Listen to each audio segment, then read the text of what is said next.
Welcome back mga kababayan sa Tagalog Crime Stories kung saan kahit hindi ko kayo ma-replyan lahat ay nagbabasa naman ako ng mga niiwan yung comments. At isang comment ang nakita ko kung saan nagrereklamo siya dahil nasayang lamang ang oras niya sa panonood ng isang kwento ng true crime sa ibang channel sapagkat ito ay peke pala. Hindi mo magiging issue yan sa channel na ito sapagkat alam ng lahat lalo na matagal ko na mga subscribers na nangyayari talaga ang mga true crime na ipini-feature ko. Hindi ako madamot na ipakita ang court records, actual photo ng mga taong involved, mga larawan sa crime scene, news article, actual videos at kahit ang court documents ay pinapakita ko rin. Kung ikaw ay tulad ng taong ito na duda kung may katotohanan ba ang pinapanood mo, ay meron akong ibibigay sa iyong simple pero epektibong tip para naman hindi masayang ang oras mo sa panonood ng peke. Mula cellphone o anumang device na gamit mo ay kailangan mong i-access ang Google o anumang search engine na meron ka. Pagkatapos ay i-type mo ang pangalan ng biktima o kaya ng suspect. Kung merong mga balita o news article na lumabas, ibig sabihin totoo ang papanoorin mo. Kung wala ay klaro, nakatang-isip at inimbento lamang ng content creator ang kwento. Ang US military base sa Okinawa ay itinayo sa Japan hindi lamang para magkaroon ng puwersa ng mga Amerikano sa bansa, ngunit para sa gobyerno ng USA ang kanilang base militar sa Okinawa ay perpektong lokasyon upang tutukan ang posibleng panganib at panta mula sa mga tao o grupo na gustong magkalat ng kasamaan sa Japan at buong Asya. Kaya upang maayos na mapatakbo ang kanilang base, mahigit kumulang na 26,000 na mga marino ang nagtatrabaho dyan. At isa sa mga ito ay si Ali Abulaban. Ang kasong ito ay naiulat ko na mahigit 2 taon na ang nakakaraan. Ang pagkakaiba nga lamang sa pagkakataon na ito ay tapos na ang kaso at lahat ng katotohanan mula sa dalawang panig ay nabunyag na sa nangyaring trial. What my mom did to you? What I did to you? My mom said you what? Ayon sa ulat, si Ali ay napadpad sa Japan sapagkat doon siya na-deployed pagkatapos niyang mag-enlist nang siya ay 18 taong gulang. Ang binata ay born and raised sa state ng Virginia sa Amerika, ngunit ang kanyang mga magulang ay mula sa Middle East. Habang siya ay nasa Okinawa ay nakilala ni Ali ang Filipina na si Ana Marie Macedonio. Ito ay anak ng isang sundalo din na nakastation sa Japan. Nang ang dalawa ay nagkakilala ay lagi nang magkasama ang mga ito. Ang rason lamang kung bakit sila nagkahiwalay ay nang ang ama ni Ana na may dugong Filipino ay nagdesisyon na bumalik ng Pilipinas para magretiro. Ang dalawa ay nagkasundo maging matatag habang sila ay nasa long-distance relationship. Si Ana ay kasamang nanirahan ang kanyang pamilya sa bahay nila sa Angeles, Pampanga. Ngunit kaagad silang nag-isip ng mabilis na paraan upang magkasama muli dahil natuklasan ni Ana na siya ay nagdadalang tao. Si Ali ay mabilis na nag-apply ng visa upang makasama niya ang kanyang mag-ina. Ngunit sa tagal ng proseso ay isinilang ni Ana ang kanilang anak sa Pilipinas. Ang sanggol ay sa Angeles City na rin bininyagan at ito ay pinangalan ng Amira. Naging mahirap para sa kanila ang malayo sa isa't isa kaya nang makarating sina Ana sa Amerika ay makikita mo sa video na ito na galak sila na sa wakas ay magkakasama na silang lahat. Noong 2017, ang dalawa ay nagkasundong pumunta sa courthouse para magpakasal at nanirahan sila sa sarili nilang bahay sa bayan ng Bristow kung saan naninirahan din ang pamilya ni Ali. Pagkalipas ng 2 taon, si Ali ay nagdesisyon na gumawa ng mga videos at ibinahagi niya ito sa iba't ibang mga platforms tulad ng Instagram at YouTube. Tinawag niya ang kanyang sarili na Jin Kid. Sa mga una niyang videos ay gumagawa lamang siya ng mga skits kasama ang kanyang mga kaibigan. Pero nang sumikat ang TikTok ay hindi rin siya nagpahuli sa paggamit ito. Nagsimula siyang mag-upload ng mga videos na noong una ay ilang daang mga tao lamang ang nanonood. Pero hindi siya sumuko hanggang mag-viral ang video niya tungkol sa video game na Skyrim.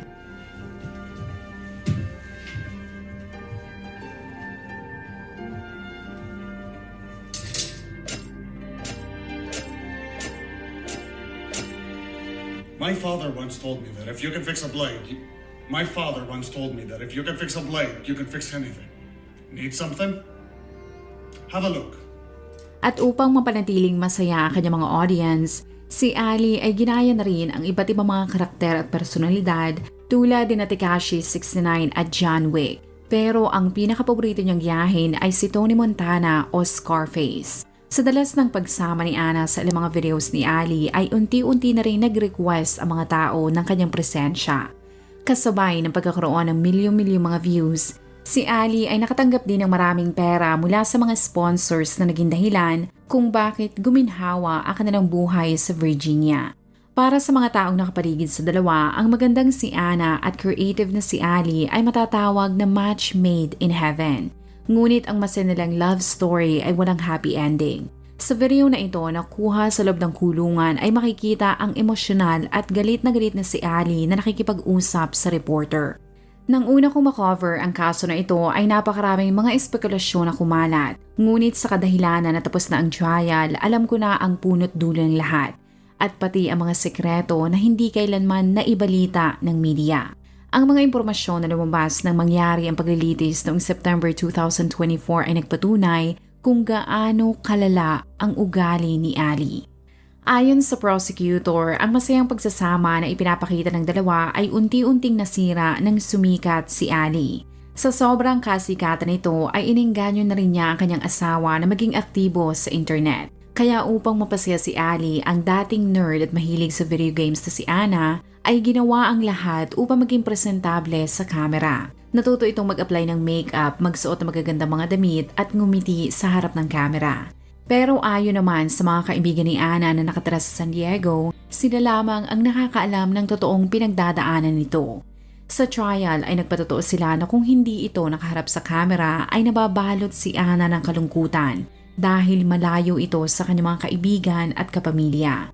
Ibinahagi nila na pakiramdam nito na siya ay nag-iisa lamang sa Virginia at wala siyang kakampi sa tuwing sila ay may hindi pagkakaintindihan ni Ali. Sinabi rin nito na pakiramdam niya na siya ay stuck sa sitwasyon sapagkat talagang malayo siya sa kanyang mga kaibigan at buhay na kanyang nakasanayan. Kaya upang maaliw at maibsan ang kalungkutan nito, ang mga kaibigan ni Ana mula Okinawa ay madalas siyang tawagan at inimbitahan din nila ito na pumunta sa San Diego. Si Ali na saksi sa kalungkutan ng kanyang asawa ay pumayag kaya noong 2020, sa mga videos na ito ay makikita na tulad ng ibang tao na matagal nang hindi nakikita ang kanilang mga kaibigan, si Ana ay walang mapagsidla ng kasiyahan. Sila ay pumunta sa beach, restaurant at clubs na talaga namang nagbigay dito ng sobrang kagalakan na naging dahilan kung bakit ito nasabi na gusto niyang lumipat sa San Diego.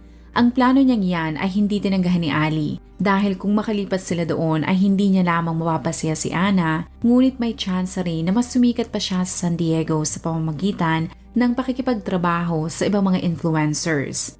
Dala ang pinaka-importante na mga gamit noong February 2021, ang pamilyang Abulaban ay lumipat sa apartment building na ito. Ang kanilang unit ay nasa 35th floor at ang gusali ay makikita sa downtown San Diego. Ang lokasyon na yan ay perpekto. Ito ay malapit sa beach na may magandang sunset at meron din diyang magandang nightlife.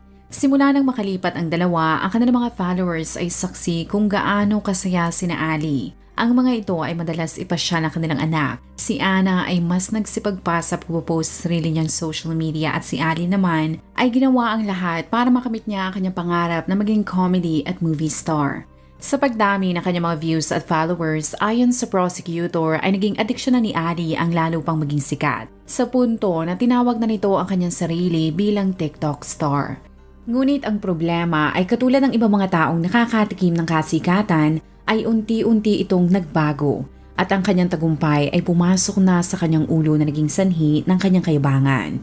Kung ito ay iyong makakausap, sinabi ng mga taong nakapaligid dito na hindi ka na magkakaroon ng tsansa na makapagsalita sapagkat wala na itong inutupag kundi ang magsalita tungkol sa kanyang sarili na ayon sa clinical psychologist ay matatawag mong narcissist. Napansin din ng mga tao na ang persona na ginagaya nito sa kanyang mga videos ay tila walang pagkakaiba sa realidad sapagkat kahit nakapatay na ang kamera ay talagang magaspang ang ugali nito. Napakaraming tao ang nagsabi din na kung ito ay darating sa party, lagi ni Ali na ipinagmamalaki kung gaano kadami ang kanyang mga followers. At hindi rin ito nahihiya na sabihin na mas marami siyang pera kung ikukumpara mo sa ibang mga Amerikano. Sa trial ay nabunyag na ang kasiyahan na nararamdaman ni Ana ay unti-unting napalitan ng kalungkutan sapagkat naging controlling si Ali. Para sa mga kababaihan dyan na naghahanap ng mga kasama niyo habang buhay ay maging mapag-obserba dahil sa kaso ni Ana ang unang senyales na may problema kay Ali ay ang pagiging controlling nito. Ayon sa mga kaibigan ni Ana, bagamat nasa parehong lugar lamang sila ay hindi nila ito madalas mayaya o makasama dahil makikipagkita lamang ito kung pumayag si Ali. At katulad ng mga taong nasa late 20s o early 30s na nakatira sa San Diego, sina Ali at Ana ay madalas na pumunta sa mga clubs para mag-party. Ngunit ang problema ay hindi lamang pagsasayaw ang ginagawa ng mga ito. Ayon sa kaibigan ng dalawa, si Ali ay malakas humatak ng cocaine na hindi lamang nito ginagamit sa loob ng club, ngunit wala din itong hiyang gumamit sa restaurant, sa sinehan, sa kanyang livestream at kahit saang lugar pa na gustuhin ito dahil sa isip ni Ali, siya ay untouchable sapagkat siya ay sikat na. Ayon sa mga tao, noong una ay hindi yun ito naging problema kay Ana. Dahil simula nang lumipat sila sa San Diego ay gusto nitong maging komportable si Ali. Pero habang tumatagal, kahit sa livestream ay wala na itong pakialam na humithit. Ayon sa ulat, kasabay ng pagsikat nito sa social media ay ang tuloy-tuloy na pagkasira naman ng relasyon nilang mag-asawa. Ang pagiging addict nito ang naging rason kung bakit unti-unti ay nawawala na ang control nito sa kanyang online persona at kahit sa kanyang asawa. Pero kung dati ay nagtitiis lamang si Ana, umiiyak o nagmumukmuk sa isang tabi, ay lumakas na ang loob nito sapagkat meron na siya mga kaibigan na daramay sa kanya. Sa kadahilanan na madalas ang pag-aaway at gulo nila sa bahay, ang kanyang mga kaibigan ang naging takbuhan ni Ana. Ayon sa psychologist, ang madalas na paglabas ni Ana ang naging dahilan kung bakit nabalot ito ng insecurities. Bagamat si Ali ay maraming mga followers at tagahanga, lumalabas na wala ni isa sa mga ito ang matatawag niyang kaibigan. Pero sa halip na kausapin ang kanyang asawa o humingi ng tulong sa eksperto para matulungan siya sa lumalala niyang problema sa mental health, si Ali ay mas piniling panandali ang kalimutan ng mga issue sa pamamagitan ng paggamit ng droga. Kaya upang maiwasan ang kanilang pag-aaway, si Ana ay madalas nang lumabas upang makapag-relax. Ang mga tao ay napansin na kasabay ng pag-ayos ng buhay ni Ana ay ang paglala naman ng ugali ni Ali. Sa ekspertong opinyon ng psychologist sa relasyon ng dalawa, si Ali ay naging insecure at ito ay galit na galit sapagkat hindi niya matanggap na ang asawa niyang dating sunod-sunuran sa kanya ay hindi na niya makontrol. Nang mga panahon na yan ay dumarami na rin ang mga followers ni Ana na walang tigil na pinupuri ang maganda nitong panlabas na anyo. Nang humarap sa korte ang pinsan ni Ali ay ibinahagi niya na ang kontrol na gusto nitong mangyari ay maaaring nagmula sa Middle Eastern nitong background kung saan ang padre de pamilya ang laging magdidesisyon sa lahat ng bagay sa loob at labas ng bahay. Idinagdag niya na bagamat ito ay born and raised sa Amerika, ay naobserbahan at nakita naman ito kung paano tratuhin ng kanyang ama ang kanyang ina. Noong Spring 2021, ang isa sa mga kaibigan ni Ana ay nasaksihan kung paano magalit si Ali. Ayon sa sinumpaang nitong salaysay, pagkatapos nilang mag-gym, ay sinamahan niya si Ana na pumunta sa apartment para sunduin si Amira. Hindi niya alam kung ano ang kinagagalit ni Ali pero nagulat siya ng pagkapasok nila sa apartment ay bigla na lamang nitong hinila si Ana papasok ng kwarto. Nang silipin niya kung ano ang ginagawa nito sa kanyang kaibigan, ay nabahala siya dahil binabato nito ng kung ano-ano si Ana.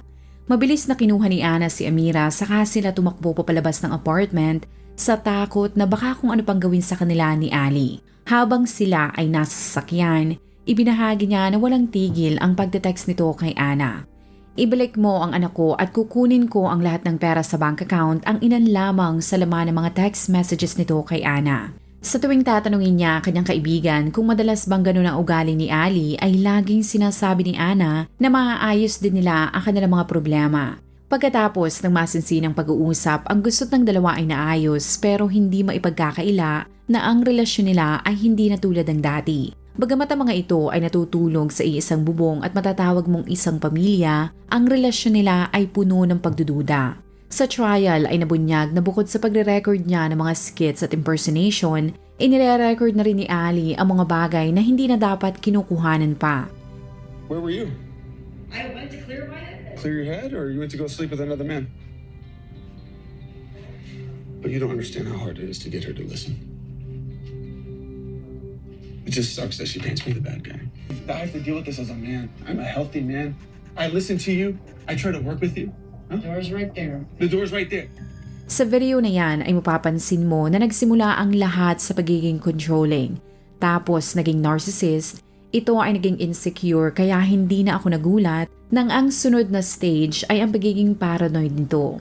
Ayon sa pinsan ni Ali, sa tuwing lalabas ng apartment si Ana, ang lagi nitong iniisip ay nanlalalaki ang kanyang asawa. Ang kanyang mga followers na nag-aabang ng bago niyang mga skits ay magugulat na lamang dahil madalas na itong mag-livestream at ang topic ay ang di umanong panlalalaki ni Ana.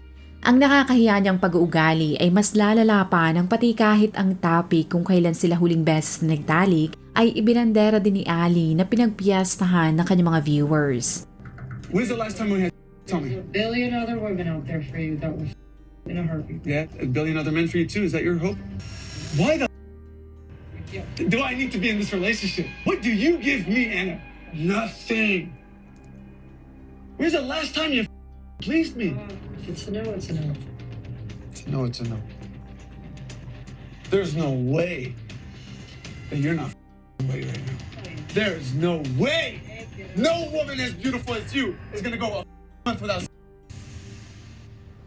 Nang makita ng pamilya ni Ana sa korte ang mga videos na yan ay napagtanto nila at malinaw pa sa sikat ng araw na ang turing ni Ali kay Ana ay isang bagay na pagmamay-ari niya. Ang pag-uugali niyang yan ang naging dahilan kung bakit halos araw-araw ay laging naririnig ng kanilang mga kapitbahay ang kanilang sigawan at bangayan. There's my wife, 7 years, from Okinawa all the way to San Diego. She wants to leave me after 7 years. She couldn't even wait for the visa to finish. That just means I don't need your visa. That's not what I came here for. I came here for you. Diyan sa video na yan ay talaga mapapatunayan mo na isang bagay lamang ang turing ni Ali kay Ana. Sapagkat sa isip nito, dinala niya si Ana sa Amerika. Siya ang nagbigay dito ng American Dream kaya kahit anong hilingin niya ay dapat nitong sundin. Ayon sa prosecutor, kung ikaw ay sasang-ayon kay Ali ay meron kang problema. Sapagkat si Ana, bagamat hindi nagpapasok ng pera sa kanilang relasyon, ay dapat na pinapahalagahan sa loob ng tahanan dahil sa dedikasyon at sakripisyo nitong ginagawa para sa kanilang anak at buong pamilya. Ang mga kaibigan ni Ana ay maraming beses na itong sinabihan na hiwalayan na ang mapang-abusong si Ali. Ngunit katulad ng ibang mga Filipina na naniniwalang sagrado ang kasal ay hindi option ang divorce. Kaya kahit ano pang pangmamaliit at pangungutya ang kanya natatanggap mula kay Ali, ay tinitiis niya ito dahil ayon sa mga kaibigan ni Ana ay ayaw din itong lumaking walang ama si Amira. Marahil ay sabihin mo na hindi ito nag-iisip. Pero ayon sa psychologist, ang reaksyon ni Ana ay normal sa mga inaabusong babae. Ibinahagi din ng prosecutor na ang mga kinukuha ng videos ni Ali ay hindi lamang nito kinuha para ipahiya si Ana. Ngunit ang pagre-record nito ay patunay na gusto nitong kontrolin ang narrative na siya ang biktima at hindi si Ana. Pero ang hindi alam ni Ali, ang masama niyang pag-uugali ang naging dahilan kung bakit nanlamig at lumayo ang loob sa kanya ni Ana. Ang mga eksenang nakita mo sa livestream ni Ali ay paulit-ulit na nangyari. Kaya pagkalipas ng 7 taon nilang pagsasama ay gusto nang makipaghiwalay ni Ana. Sa kadahilanan na si Ali ang mas may kakayahan na kumuha ng hotel o Airbnb, ay nakiusap si Ana dito na umalis na ng apartment pero hindi ito pumayag. How evil is that? Are you showing the place? No, I just can't believe it. Because I want to watch this later. Look at me in the face and tell me you don't love me. I don't love you. Look at me. I don't love you. I don't love you. Sorry. Bagamat maaari siyang tumawag ng pulis anumang oras ay ayon sa mga kaibigan ni Ana, ayaw pa rin itong kontakin ng mga otoridad sa kadahilanan na ayaw niyang makulong at masira ang karir ni Ali. Kaya sa desperado nitong pagtatangka na mapaalis sa kanyang asawa sa apartment ay tinawagan niya ang ina nito. What's up? What's your mom? Why do I need my mom? I just need him to leave because he's... Why do you always go back to him? Yeah, what do you want me to do? Put him in jail? I'm not trying to put him in jail. I'm trying to remove him from my house. Whatever it takes, if you feel like your life is in danger, put him in what kind of marriage is this? Your daughter is suffering. Ang dalawa, bagamat toxic sa isa't isa, ay nanatili pa ring magkasama sa parehong bubong. Pero noong July 2021, Napagtanto ni Ana na kahit mahirap ay kailangan niyang umalis sa apartment na yun para sa kapakanan at kaligtasan ng kanyang anak. Sa video na ito na inirecord ni Ali ay maririnig na sa kauna-unahang pagkakataon ay tumawag na si Ana sa 911.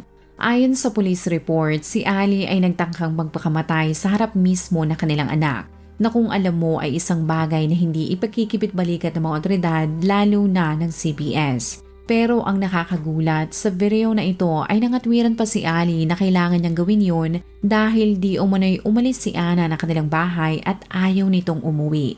Mabilis na rumisponde ang San Diego Police Department sa tawag ni Ana. Nang buksan ni Ali ang pintuan ay katulad ng lagi niyang ginagawa, inirecord din ito ang usapan nila ng pulis. Pero ng araw na yon ay walang naaresto dahil sinabi ni Ana na siya ay ligtas sa apartment at wala ring nakitang anumang galos o pasa sa katawan nito. Bagamat silang dalawa ay madalas mag-away ay nanatili pa rin ang mga itong magkarelasyon. Noong August 2021, ang mga kaibigan ni Ana ay nagdesisyon na ipagdiwang ang nalalapit itong kaarawan sa Disney. Isinama nila ang kanilang mga anak ngunit ayon sa mga ito, wala nang ibang ginawa si Ali kundi magreklamo at ang malala ay wala itong hiya na gumamit ng droga. Dahil sa ganoong pag-uugali ni Ali sa harap ng mga bata, ay hindi ito pinansin ng mga kaibigan ni Ana hanggang sa makaramdam ito na walang may gusto na kasama siya. Kaya si Ali ay natulog na lamang sa sasakyan. Pagkatapos itong makaalis ay naging masaya ang lahat lalo na ang mga bata dahil pangarap talaga ng mga itong makapunta sa Disney. Nang sumapit na ang gabi, sila ay pumunta naman sa club. Ngunit kahit gaano kasaya ang mga kuha nila noong gabi na yon, alam naman nilang lahat na wala sa mood si Ali sapagkat hindi sa kanya nakasentro ang atensyon. Bago sila maghiwa-hiwalay ay pinilit muli nila si Ana na hiwalayan na si Ali. Ngunit katulad ng dati nitong sinasabi ay ayaw niyang lumaking walang ama si Amira at nalaman din nila na umaasa pala si Ana na magbabago pa ang kanyang asawa. Pero walang nagbago sa magaspang nitong ugali dahil paulit-ulit ang panlilibak at pangmamaliit sa kanya ni Ali. Sa internet ay wala itong tigil na sisihin si Ana.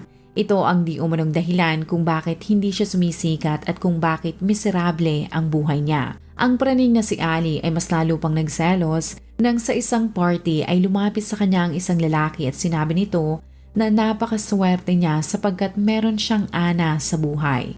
Ang taong nagsabi niyan ay si Rayburn Cardenas na isa sa mga kaibigan nilang mag-asawa. Simula nang marinig ni Ali ang mga sinabi ni Rayburn ay mas lalo itong nagalit. Mas lumala ang insecurities nito at nabalot siya ng takot na may posibilidad na iwan siya ni Ana at sa isang iglap ay hindi ito mahihirapan na makahanap ng ibang lalaki sapagkat alam niya sa kanyang sarili kung gaano kaganda ang personalidad nito. Ang kinatatakutan niya ay nangyari nang mag-alsabalutan ng kanyang mag-ina at layasan siya. Ibinahagi ng kaibigan ni Ana na nakituloy sina Amira sa kanyang bahay at doon niya napansin ang pasa sa mukha ni Ana. Nagulat at nalungkot siya nang sabihin nito na matagal na pala siyang sinasaktan ni Ali na nagsimula nang sila ay nasa Virginia pa. Ilang mga kaibigan ni Ana ang dumamay sa kanya at doon niya napagtanto na siya ay nasa mapang-abuso at toxic na relasyon. Kaya upang mawala na ang kontrol ni Ali sa relasyon nila, ay kinuhanan niya ng litrato ang mga pasa niya sa mukha at tinakot si Ali na kung hindi ito titigil, ay lalapit siya sa mga otoridad o kaya naman ay ipopost niya ang larawan sa internet na talagang nagpagalit dito sapagkat gagawin ni Ali ang lahat para lamang maprotektahan ang kanyang imahe. Habang abala si Ana na iniisip kung paano siya makikipaghiwalay ng maayos sa kanyang asawa habang pinoprotektahan din ang kanyang anak, si Ali naman ay hindi na nakatiis at naghanap ng ibang babae. Si Ana na nooy nakikituloy sa kanyang kaibigan ay nakatanggap ng text mula sa nasabing babae na umamin na nakipagtalik siya kay Ali. Nang malaman niya ni Ana ay noong October 6, 2021, bumalik siya sa Spire para kunin ang natitira nilang mga gamit. Pero tulad ng laging ginagawa ni Ali, ay inirecord na naman siya nito na pinagpiyastahan ng kanyang mga followers. Pero sa pagkakataon na yon ay bumuelta na si Ana at sinabi nito sa harap ng kamera na inaabuso siya ni Ali. He's gonna get cheated on, but he's the one cheating. You abandon your husband. You don't respect him. You put your friends over him. Of course you're gonna lose him. Get out of my house, please. Get out of my house, please. After face, I still come back to you, and this is how you repay me. You said you don't love me anymore. Please leave. You said I you don't said love me leave. anymore. You said you don't love me I anymore. said leave. No. I said leave. Alright, and me and your daughter will leave. Kasabay ng pag-alis sa apartment ay tuluyan na rin siyang nakipaghiwalay kay Ali. Kasunod niyan ay nag-post siya ng video sa kanyang social media account para ipaalam sa mga tao kung ano ang naranasan niya sa 7 taon niyang karelasyon si Ali. Ang mga revelasyon niyang yan ang lalong nagpagalit sa kanyang ex at sunod-sunod itong nag-send ng voice messages kung saan katulad ng dati ay minaliit, minura at sinabihan siya nito ng masasakit na salita. Pero sa palitan nila ng text messages ay makikita mo na kahit sa huli ay naging mabait pa rin si Ana. Ang mga kaibigan nito na nakakaalam sa ugali ni Ali ay binalaan siya na mag-ingat lalo na at meron itong baril. Pero sa halip na matakot, si Ana ay naniniwala na kahit nagkaroon sila ng magulo at toxic na relasyon ay hindi siya kayang patayin ni Ali. Habang si Ana ay nag-iisip kung paano siya makakahanap ng sarili niyang apartment at mabibigyan ng maayos na buhay ang kanyang anak, ay nakatanggap siya ng text mula kay Ali kung saan sinabi nito na maaari silang umuwing mag-ina sa apartment dahil ito ay kumuha na ng sarili niyang hotel. Sa pag-aakala ni Ana na ginagawa yun ni Ali para sa kanilang anak at natanggap na nito ang kanilang hiwalayan ay nagkakamali siya. Ayon sa prosecutor, ginawa lamang yun ni Ali sa huling pagtatangka na makipagbalikan sa kanya si Ana. Ngunit kahit anong pilit niya dito ay tumanggi ang Filipina. Base sa police report noong October 21, 2021, habang inihahatid ni Ana si Amira sa eskwelahan, ang galit na si Ali naman ay pumasok sa apartment. Gumawa din ito ng kopya ng electronic key upang mapasok niya ang apartment kahit kailan niya gustuhin. Pagkatapos, ang nagangalit na si Ali ay sinira ang lahat ng gamit sa loob ng unit. At upang mapakinggan niya ang lahat ng nangyayari sa apartment, ay nag-download siya ng app sa iPad ng kanyang anak. Sinabi ng prosecutor na kahit hiwalay na sina Ana, si Ali ay obsessed at gustong malaman ang lahat ng ginagawa nito. Nang makauwi si Ana sa kanyang unit ng alas 11 ng umaga ay tinawagan niya ang kanyang kaibigan si Julia. Sa video call ay pinakita nito kung ano ang ginawa ni Ali sa loob ng apartment. Humingi ito ng pabor sa kanyang kaibigan na sunduin si Amira sa eskwelahan pagkatapos ng klase nito sapagkat gusto niyang linisin ang apartment para hindi madatna ng bata ang gulo na ginawa ni Ali. Nasa plano din ni Ana na puntahan ang front desk ng apartment building sa lalong madaling panahon upang mapalitan ang electronic key at ang huli sa plano nito ay kumuha ng restraining order para hindi na siya malapitan o makontak ng kanyang ex. Pagkatapos nila mag-usap, base sa phone records ay kinontak ni Ana si Rayburn para tulungan siyang linisin ang apartment. Sa trial ay sinabi ng mga kaibigan ni Ana na ang dalawa ay magkaibigan lamang talaga. Nang makabalik si Ali sa kanyang hotel room ay narinig niya ang boses ng isang lalaki na kausap si Ana mula sa app na inilagay niya sa iPad ng kanyang anak. Sa interrogation kay Ali ay sinabi niya sa mga detectives na nang marinig niya ang boses ng lalaki ay wala na siyang pakialam kung ano pa ang pinag-uusapan ng mga ito o kung ano ang context ng usapan ng dalawa. Dahil sa pagkakataon na yon ay nabalot na siya ng matinding selos. Kaya para kumprontahin ang kanyang ex at ang lalaking kausap nito ay mabilis siyang sumakay ng kanyang sasakyan at katulad ng lagi niyang ginagawa, ine-record na naman ni Ali ang bawat kilos niya. Nang makarating siya sa building ay kagad siyang pumasok sa elevator. Nang 2:58 ang hapon ay nakarating siya sa 35th floor, naglakad ito sa hallway at gamit ang kopya ng electronic key ay nagawa niyang mapasok ang unit. Pagkatapos ay narinig sa recording ang boses ni Rayburn na gulat. Pero kasunod noon ay umalingaw-ngaw ang 6 na putok ng baril. Mabilis na lumabas si Ali ng apartment pero pagkalipas ng ilang sandali ay muli itong pumasok at isinigaw ang pangalan ni Ana. Sa footage na ito ay makikita mo naman na sa hallway ay tinawagan ni Ali ang kanyang ina para aminin na pinatay niya si Ana. Si Paula na nooy nasa eskwelahan na ay nagulat dahil nakita niya ang sasakyan ni Ali at sinundo na nito si Amira. Sa takot ay mabilis niyang tinawagan si Ana pero hindi na ito sumasagot. Kaya habang siya ay naghihintay ng reply ay sinundan niya ang sasakyan para masigurado na wala itong gagawing masama kay Amira. Habang wala siyang clue kung bakit hindi sumasagot ang kanyang kaibigan, ang 911 naman ay nakatanggap ng tawag tungkol sa nangyari sa loob ng apartment ni Ana. Sa pagtutulungan ng mga otoridad ay mabilis na naaresto si Ali. Sa loob ng sasakyan ay natagpuan ng mga otoridad ang baril. Maraming basyo ng bala at anak nitong si Amira na ligtas. Ang mga kaibigan ni Ana ay sobrang naging emosyonal nang malaman nila ang sinabi nito. Ayon sa mga otoridad, nakita nila ang wala ng buhay na katawan ni Rayburn sa sofa habang ang bangkay naman ni Ana ay nasa tabi nito. Nang mangyari ang preliminary hearing, si Ali ay galit na galit pa rin. At kahit si Ana ay patay na, ay tinatawag pa rin niya itong malandi sapagkat napatunayan sa digital forensics na ang dating simpleng pagkakaibigan ni Ana at Rayburn ay naging romantic pagkatapos ng kanilang hiwalayan. Habang hinihintay ang trial sa double murder case, si Ali ay nagpa-unlock ng interview. Kung napanood mo ang buong interview niyan, hindi ko alam kung napansin mo na mas nagiging emotional si Ali sa tuwing tatanungin siya tungkol sa kanyang karera. Na tila mas malungkot pa siya na hindi na matutupad ang pangarap niya maging aktor kesa magsisi dahil nakapatay siya ng 2 tao. Nagulat din ang publiko sapagkat kahit ito ay nasa loob na ng selda, ay desperado pa rin si Ali na makakuha ng atensyon mula sa kanyang mga followers. Ito ay humingi ng paumanhin hindi sa pamilya ng 2 niyang mga biktima pero sa kanyang mga followers sapagkat hindi siya nakakapag-post.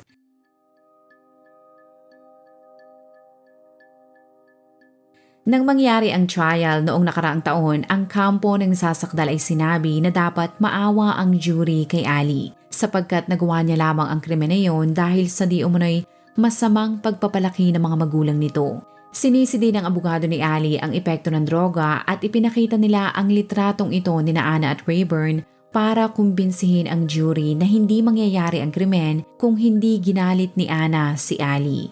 Sa huling pagtatangka ng kanilang kampo na kumbinsihin ang lahat na si Ali ang biktima, ay tumayo ito sa witness stand. Katulad ng inaasahan, sinisi nito si Ana sa lahat ng pangit na bagay na nangyari sa kanyang buhay, sapagkat di umano'y hindi siya nakatanggap ng tulong mula dito nang siya ay nakakaranas ng problema sa droga at kanyang mental health. Pagkatapos ng 1 buwan na trial, si Ali ay napatunayang guilty sa double murder case. Bago ibaba ng judge ang sentensya ay sinabi nito na bagamat hindi pa nakakapagpasa ng divorce papers ang Filipina, hanggat sila ay may kasunduan ng hiwalay na, si Ali ay walang karapatan na mangialam sa mga desisyon ni Ana sa kanyang buhay. Kumbinsido ang judge na makakapatay ulit ito ng ibang babae kung bibigyan niya si Ali ng pagkakataon na makalaya pa sa hinaharap. Kaya pinarusahan niya itong makulong habang buhay at sa loob na ng kulungan mamatay si Ali sapagkat hindi siya binigyan ng parol.